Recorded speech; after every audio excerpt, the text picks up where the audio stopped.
If you've ever thought to yourself that you don't like reality TV, it's because you haven't found something trashy enough yet. And today it is my mission to make you love reality TV. Because of that, I present to you, Are You the One?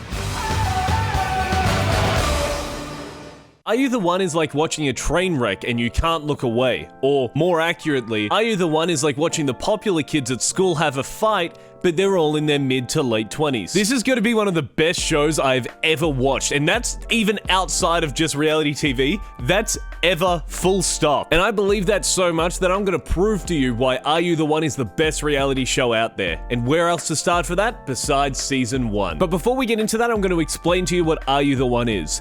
Basically, it's Love Island meets Married at First Sight. There are 10 guys and 10 girls that get dropped into this mansion in Hawaii. Basically, everyone knows that in that house, there is a perfect match for them, but they don't know who that perfect match is. They have 10 weeks to get to know everyone in their house and find their perfect match, and if they do, they win $1 million. If they all match up perfectly during the show at any point, the game stops and they all win the money. But if after the 10 weeks, they don't find all 10 matches, they all walk away with nothing. Ladies, gentlemen, and the otherwise defined, here is the best reality TV show. Just based off of these intros alone, you already know everything that you need to know about these people. Let's take Scarly, for instance. All the good ones are taken, and the ones that are single for a reason. I'm going to assume, just based off of this intro, he's a piece of shit. Who wants to put some hair on their chest? Let's go.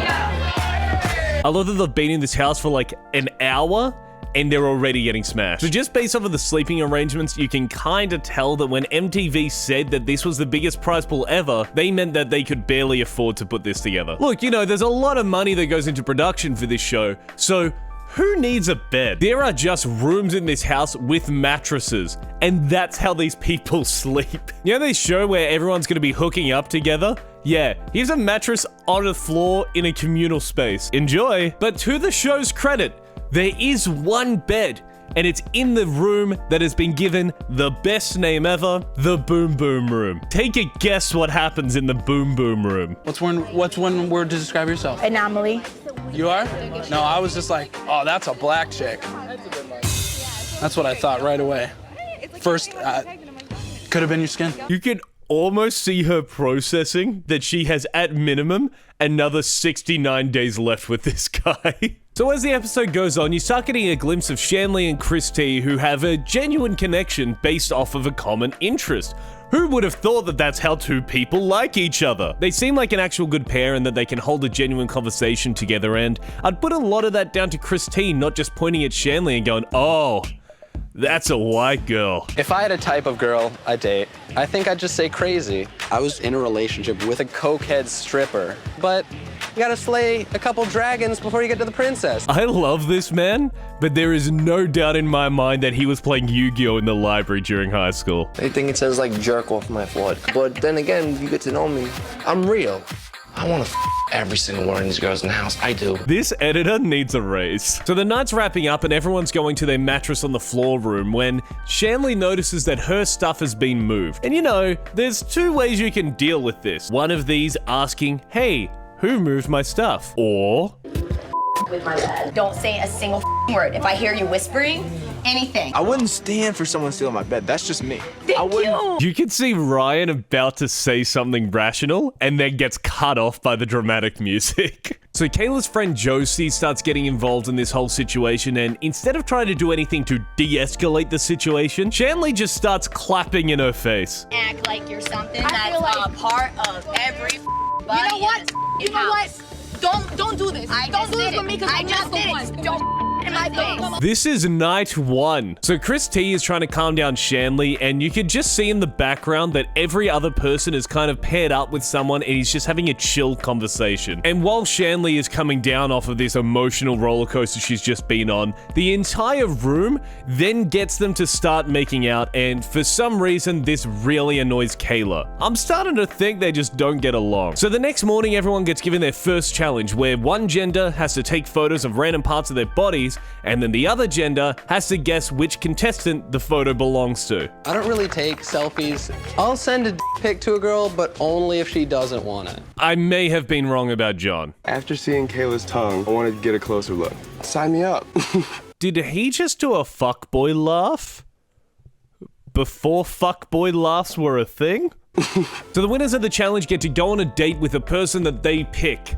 They kind of skipped over the picking process. I remember you were telling me how you can't go a week with a girl without sleeping with her. I don't know. What's a virgin again? Oh, man. I'm just having fun, you know? Stop talking. The sound of one of the producers being sick off the back of the boat is smoother than you. So everyone who doesn't go on a date gets to pick which couple is going to go into the truth booth. Now, the booth is exactly how it sounds. You go in and it tells you whether or not the person you've gone in with is your perfect match or not. Everyone that goes on the date is up for voting to be able to go into this truth booth. If the couple is a perfect match, they will leave the house and stay in the honeymoon suite, while all the other contendants stay in the house and have to find their perfect match. And almost out of spite, after one day, everyone votes for Christy and Shanley to see if they're a match. I've got to say, I am on the edge of my seat for this Christy and Shanley truth booth, but this is going to be one of the worst effects that I've ever seen for scanning somebody. And to surprise everybody, they are not a match. My jaw legitimately dropped to the floor. So now there's one couple that's been spending all day every day with one another, now just has to completely switch off their feelings and go find somebody else in the house. Because that's the point of the game, finding the person that you're supposed to be with. It would just make sense to do this. Right after this, we head into the matchup ceremony, where each week it switches between guys picking the girls and girls picking the guys. And much to Chris T's annoyance, Ethan picks Shanley, which doesn't make sense for why you'd be annoyed at that. You know that you're not a match with them. Why are you upset? She didn't me. I'm kind of scared also because he's really skinny, so his penis might be small. I mean, this is just typical us. John needs someone to tell him, like, shut the up. Truer words have not been said on this show. So at the end of each ceremony, they have these 10 lights that can be possibly turned on. Each light symbolizes one match in the house. They managed to get 2 matches on the first night, which is good for a first week, but they don't know who the matches are. So they're just gonna be taking a stab in the dark at who the best pairing is that night. Okay, so that's the end of the first episode. We've gotten through a lot of the explaining on how the show works and how everything's gonna run. Let's get into the good bits, the drama. Immediately after the ceremony from night 1, they head into this massive party back of the house, and already there feels like there's so much more tension knowing that they got 2 matches straight off the bat. Even though Christy and Shanley know for certain that they are not a match, they decide, let's go to the boom boom room. Okay. That's not going to deter any girl from getting with Chris T, because at this point, he essentially has a girlfriend in the house. That's a hint for later. I could take you in like doses. So you and I got married someday. I'm not gonna be with you all day, every day. You just said the M word. I'm gonna grab some water. So in this conversation, Adam runs the way at the mention of marriage. I don't know if he knows this or not, but he's on a show about trying to find true love. Someone didn't fill him in on that part, and he thought he was just going to Hookups and Swingers, the reality show. Is that an actual reality show? Is that an actual show?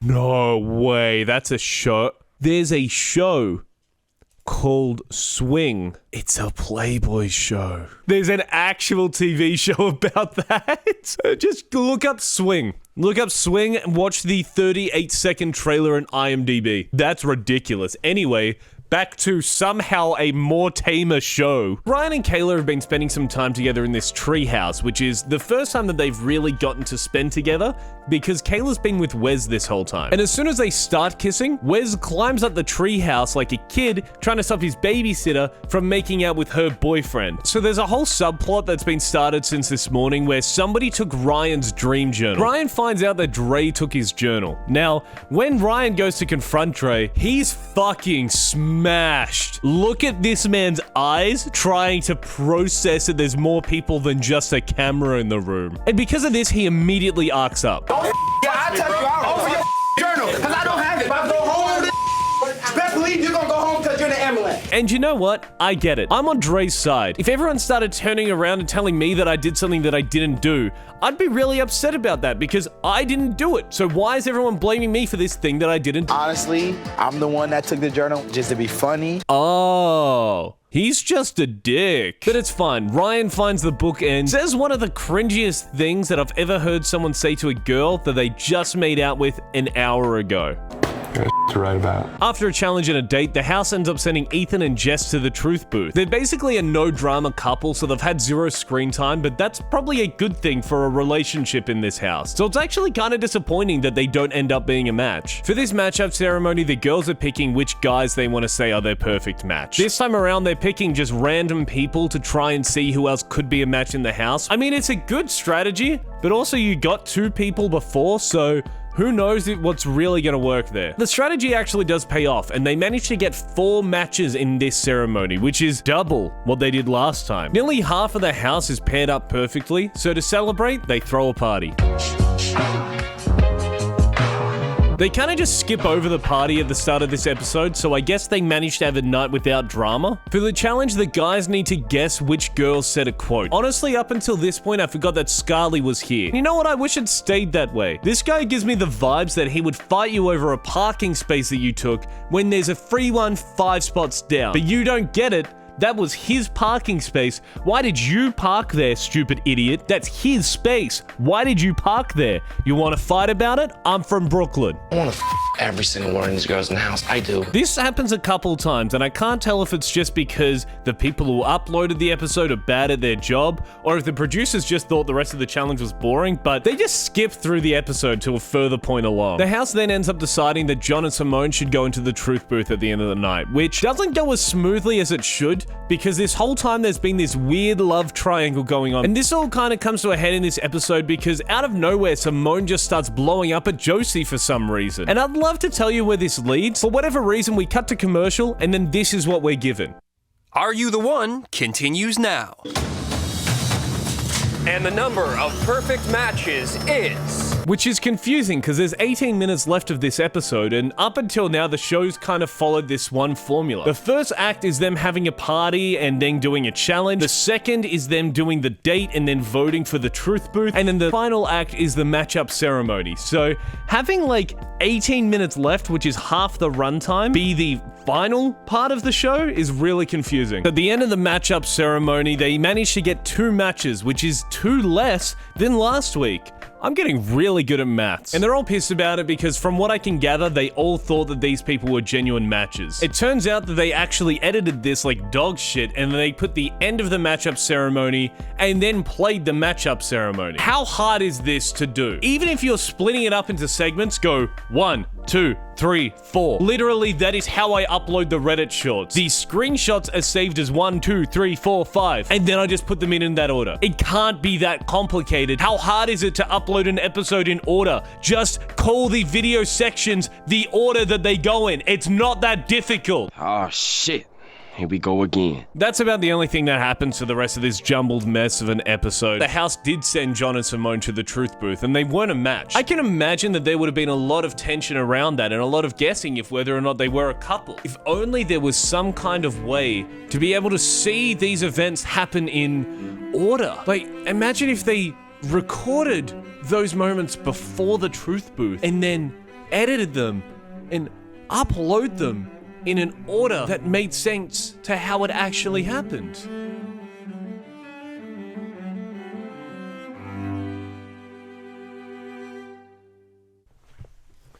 So I was wrong. On the date that they went on after winning the challenge, Scarly tries to make Paige jealous by getting all touchy-feely with Kayla. When Paige confronts Scarly about this, this is how it goes. What did I say? We have the strongest connection. Oh my God, you're my perfect match.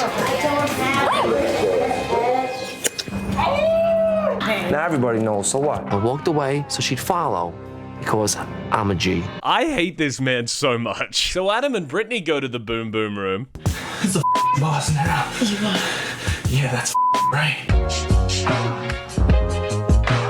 Now we're back in order and back to formula. And what's formula without some drama? I think you could possibly be Brittany's match. You literally just slept with her like 2 days ago. What's happening? That's right, guys. It's your exes. You're gonna get 5 minutes with each of these ex-girlfriends, but they're not gonna tell you who their ex is. This has gotta be the most devious challenge. Imagine being like, hey, so you just brought your girlfriend around. We're bringing back your ex from 6 years ago to talk about how bad of a person you are. You can even see on all of the guys' faces how much they hate this. And to make it even worse, the ex-girlfriends are now staying to party with them. That is hell. You can see on all of their faces, this is hell for them. It just sounds terrible and bad and cruel, and like there should be a law against it. After the challenge, the couples go on a date and it's going really well and nice, and then Adam drops this absolute banger. I feel really bad saying this, but I'm just not interested in you anymore. And then it turns into a yelling match. Dude, you can go yourself because I give you mad space. You don't give me any space. I give you mad space. No, you don't ask anybody in the house. Dude, go yourself. I tried to be nice about it, tried to tell you how I feel, and now you're just being a bitch about it. One of the funniest things about this whole thing to me as well is that literally the shot before, the whole house is voting for Adam and Brittany to go to the truth booth together. And just in case you think that they might realize, hey, we have to live in a house together, maybe we should try and be civil with one another. This happens literally later that night. And everybody here, get vouch for me right now. Yeah.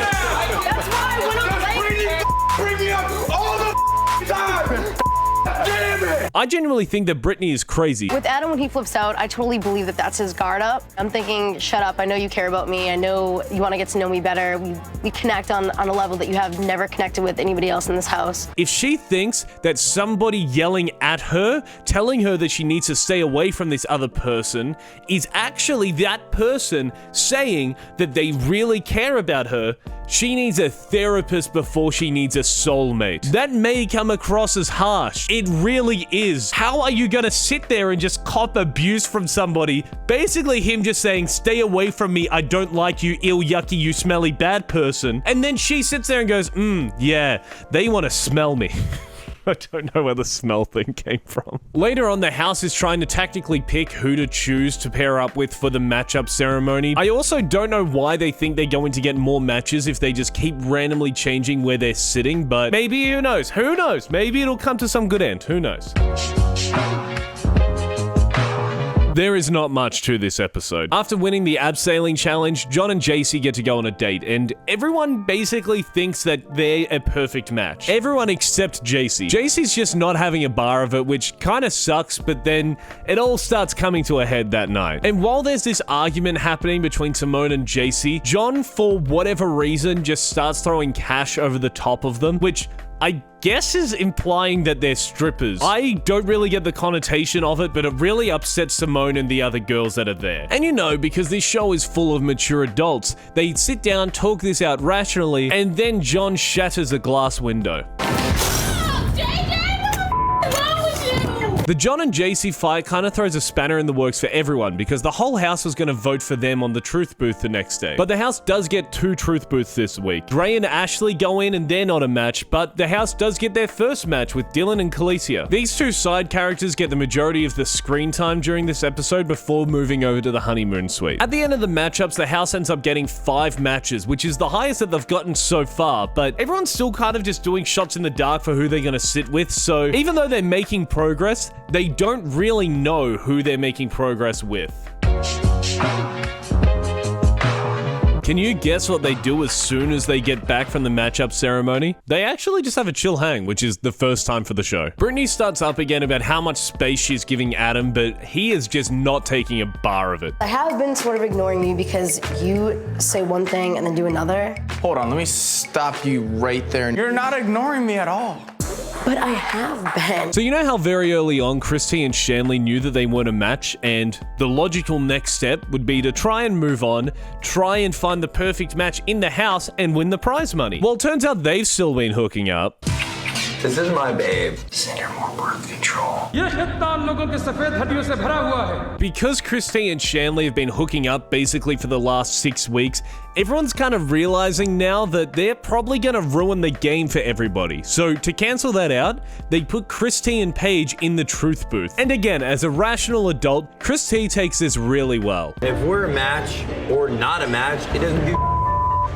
Like, that's stupid. So the show skipped again, and you see Shanley bawling her eyes out while Chris T and Paige are in the truth booth. And you won't believe it, they're a perfect match. I have never seen somebody be more upset by being told that this very attractive person is a perfect match with you, and you get to spend 4 weeks alone with them. And to round it out, I've never seen someone so upset about being told that they're closer to $50,000. How do you feel about that? You're gonna be away from Shanley. I'm worried about you. Shanley is gonna be so upset. Paige seems so genuinely caring here, and all she's asking is if Chris T is okay and hoping that Shanley is gonna be alright as well. For someone who just got rejected by this man, she is giving way more than she's getting back from him. Meanwhile, the house is just trying to contain this absolute nuke that's gone off, and I'm gonna say it, Simone's a bitch. I'm saying 50K. Stop. Don't get mad. 50K. I want my money. I want my money. You bitch. There's no sugarcoating it. The two biggest fights in this house are instigated by her. John and JC was because she started talking shit to John about JC, and now Simone's just blowing up in Shanley's face when she's clearly just in an awful, awful state. She's legitimately doing a victory lap in front of Shanley while she's just a mess. Everyone else around Simone knows that this is not the time to be celebrating, but she just does not give a shit. The next episode just starts with the house divided. You have Simone and Kayla that are just saying to Shanley, basically, get over it. Whereas you have Amber and Dre that are a lot more sensitive to how Shanley is feeling. As soon as Chris T and Paige walk into the house, the entire mood just changes, and I genuinely feel just terrible for all three of them. I know that this is part of the show, but it's just genuinely an awful situation for these people to be in. You flipped. You're not wrong for flipping because it is what it is, but you have to understand, bro. Right now, you gotta just tone it down. I was wrong about Scarly. I think he's my new favorite. If you have to just apologize, be fake for once. Never mind. Shanley, I'm sorry the way I reacted. Oh, good. Something to calm down the house. I'm being woman enough to right now to talk to you, and I'm not trying to be on no right now, and I know you're mad. That's the only thing I'm apologizing for. Never mind. So Jess has been crying this whole time that this fight has been breaking out, and Ryan's been a really good guy and is just sitting there and just consoling her. As soon as she starts saying to him that she's having a panic attack, he takes her outside just to get their own space and just sit with her and just help her calm down. And you know, she doesn't really have a match in the house at this point, so for him to be reaching out, even though he's kind of got that thing going on with Kayla, I think that's nice. I think that's really good. And you know what? Kayla agrees and takes it super well. What a psycho! That is so retarded. Also, Kayla's been snuggling up with Wes for the past 2 nights. I genuinely don't know what her problem is. You're spending half of your time with him, half of your time with Ryan. Pick one. Don't get upset when somebody that you are doing the exact same thing to does it with somebody else. Jess was hyperventilating, having a panic attack. I know, so do I, because I have an anxiety disorder. Oh. So she understands what it's like to have really bad anxiety and go through an anxiety attack, but she still thinks that Jess should have been left on her own. That is so retarded. While everyone's getting ready for Christy and Paige to leave the house, Chris and Shanley decide to make the most of their time together. Are you gonna hook up with Paige? What the What happens if you're really winning? So we have a skip in the show again, and we go to the matchup ceremony, where Kayla is being forced to pick between Wes and Ryan in front of everybody. Kayla publicly picks Ryan, and while she starts to give all of these reasons why Wes is a bad person, he just immediately shuts it down every single time, and it makes all of the guys freak out, like when Caesar got the key in Planet of the Apes. Why did you let me for 1 second hang out with Ryan when you could have had me? You didn't ever put it out there enough for me. Because I don't chase girls who don't know what they want. To be fair, they probably are the perfect match, but holy shit. And just to add insult to injury to Paige's whole ordeal, this is how Scarly talks about sleeping with Paige. Just like a little goodbye love session then? A little goodbye, yeah. Love session, sure. But you're ready to move on. I'm gonna have to. Doesn't seem that tough. No. After the ceremony, they have 5 matches, but 2 of those are already confirmed, so they really haven't done too much. One of my favorite parts about this show so far is it seems like even the editors are fed up with the amount of shit that Kayla talks. I don't want to go to the boom boom room, and then now that I think of it, I've never really wanted to go to the boom boom room with him. I'll sleep next to you wherever you want. I want to go in the boom boom room and So the context for this major argument that's about to come up is that Ryan asked Kayla to go to the boom boom room. I have never seen someone spin something so out of proportion before and then immediately flip how she feels about it. Trouble, so please, if they mean so much, please just respect it. And if we fought, I'm sorry. I'm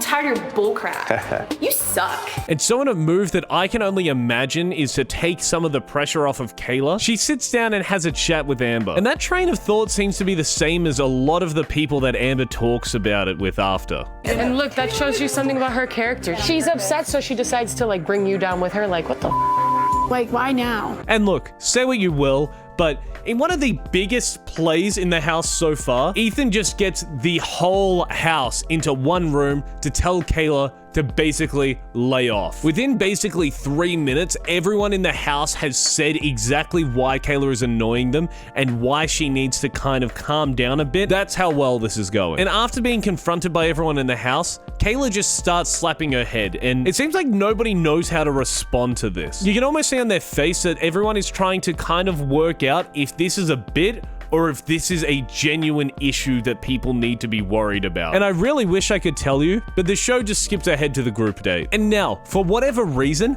after this whole blow up the night before, now they think it's a good idea to see if Ryan and Kayla are a perfect match. Not 4 or 5 weeks ago when they seemed like they actually were. Let's get them when they're at their lowest. That seems like a good time to tell the other person if they should be with each other. And in an actual shock for the show, they aren't a match, which at least Kayla has Wes, but Ryan doesn't really have anybody. There's just this feeling of dread that comes over the whole house as they walk out of the truth booth. But after all of this drama from this last week, they actually managed to get 7 matches this ceremony. Everyone gets a fair bit of confidence back for the next 2 weeks.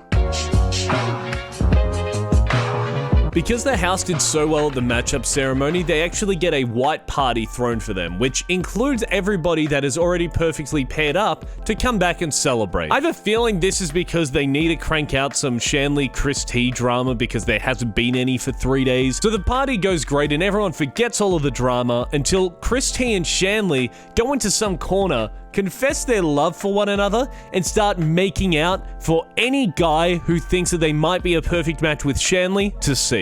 I can't with these two. Like, just play the game. You're there to play the game. Do you like money? For the next truth booth, Kayla and Wes go in, which is basically just a decision by the house to just try and get as many matches as they can out of the house so everyone else can focus on what's going on. Brian is really carrying the house with the strategy here, and I love it. I'm here for it. This turns out to be a good play, and Wes and Kayla end up being a match. But I think they were already sitting together during the matchup ceremony, so the house doesn't really have another confirmed couple yet. At the matchup ceremony, JC picks John, which is confusing, and to recap, I'll let John explain it, but to be fair to JC, it is a very emotional response to being picked, but it does kind of cover all of the major points. She says she has feelings for Scally again. She wants to pursue that, see how that goes. So, okay, cool, yeah, I'll hang out, we'll see how it goes.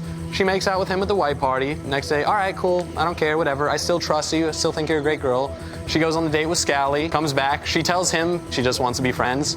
She tells me she just wants to be friends. Casey, why'd you pick it? And to round out this episode, the house manages to get 8 lights, so they're pretty confident that they're going to be able to get all 10 by the final week. And you may be thinking, hey, this episode recap is a lot shorter than the other ones. He's getting tired of the show. I promise you, nothing else happened.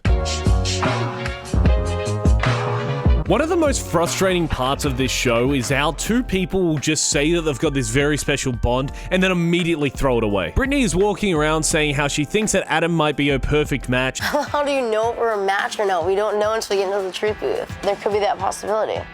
Oh my god. And then that night, they end up going to the boom boom room. Hopefully I can get a boner. Here's Adam the very next day talking about everybody in the house except for Shanley. Well, all the girls in the house I think are awesome, but at the end of the day, I don't feel like I have an intimate connection with any of them. So JC and John gets into the truth booth, which for whatever reason I thought happened way earlier in this show, but it didn't, and they're not a match. After the truth booth, John comes back into the house with energy kind of up here because he's pretty upset by this, which is fair enough because he seems to genuinely care about JC, and hearing everyone celebrate that they're not actually a good couple, that would be upsetting, that would hurt. So after this failed truth booth, they try their best to solidify who will be the best matchups to go into the next ceremony. Look, in the show, they say that they have 2 matchup ceremonies left to find everyone's perfect match, but I'm gonna let you in on a little secret. There's only 1 episode left. When it comes time for Adam to pick his perfect match, Brittany is for whatever reason surprised that he picks Shanley, even though literally just before,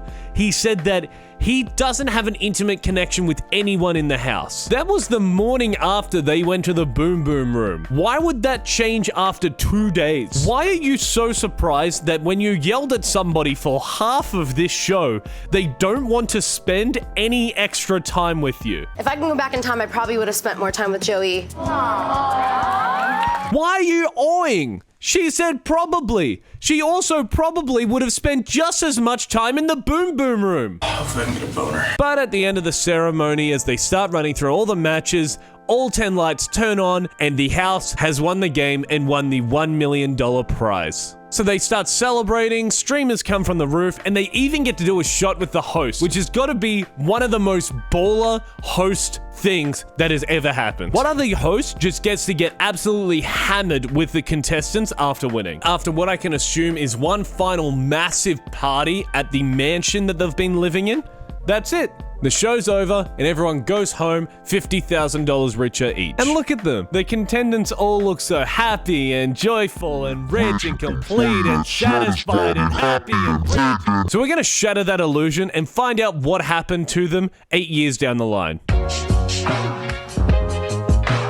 Amber had her perfect match with Ethan, and they're actually still together, married with 2 kids. Adam had his perfect match as Shanley, and surprise, surprise, they're not together anymore. Shanley's now an Instagram influencer, and from what I can tell, Chris works at a car dealership. Good on him. Scarly's perfect match was JC. They're not together anymore, but Scarly started this app which it just kind of seems like Google reviews, but not Google reviews, and you can directly refer a business to a friend. Whatever it is, it seems like it's going well for him. JC, on the other hand, is an artist and has a business that's focused around art and poetry. Paige was a perfect match with Chris T, and obviously that didn't go well. Dylan's perfect match was Khaleesi, and they're not together anymore either. Dylan's an actor, and it looks like he's been in a couple of movies that have gone to Sundance, whatever that means. And Khaleesi is now an author doing self-help books. Dre's perfect match was with Simone, and they stopped dating. He disappeared off of the internet after the show, and Simone is now making music. John's perfect match was with Ashley. I'm done saying it. They broke up. Everyone broke up except for Amber and Ethan. John does stand-up now, which is pretty hit or miss, but it's not bad. The clips that he posts to Instagram, it seems like either the jokes aren't landing or there's only half of the room filled. Ashley, though, has started working as an actor and does some voiceover parts, which she seems to be doing really well at. Joey started a company that's helping the homeless, and his perfect match, Brittany, is now a host on the Boss Babe Sport podcast. Ryan starred in some TV shows and is now an NFT bro. His perfect match, Jess, is now married with 2 kids, and I can't really tell what she does,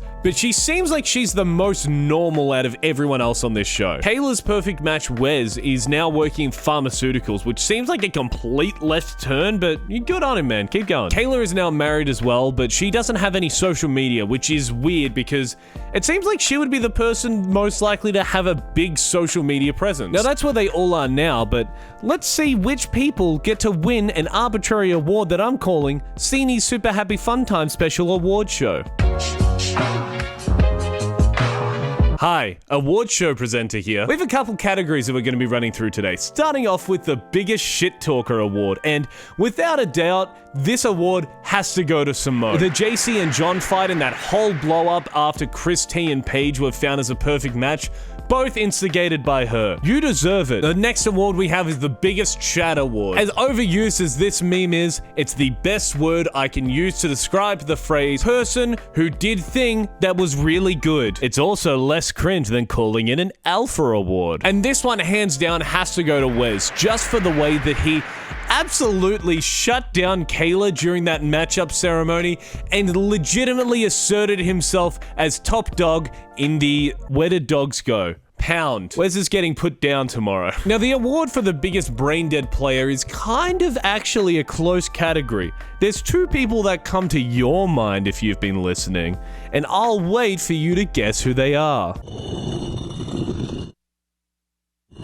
It's Christy and Shanley. But only one person can win this award, and because of that, this award goes to Chris T. After knowing that he wasn't a match with Shanley, he continued to make out with and still hook up with her. At the end of the series, he still completely disregarded Paige and ran over to Shanley. Brain Dead Player Award, thank you for playing, thanks for nearly costing us the game. You are the worst. Now, the biggest lurker of this show is really hard to choose, mainly because the entire point is that you forget that they're there. However, we did manage to find someone that this award can go to, and that person is Joey. Kind of skipped over it in the episode review, but basically Joey won the final challenge in episode 10, and he had all of the power for the final matchup for who was going to go into the truth booth. While doing absolutely nothing else in the rest of the show and basically not existing, he managed to come through, swing around from B through spawn to A, and get that final clutch kill, getting one of the last matchups for the whole season. Okay, he didn't do that, but he did get JC and John in there,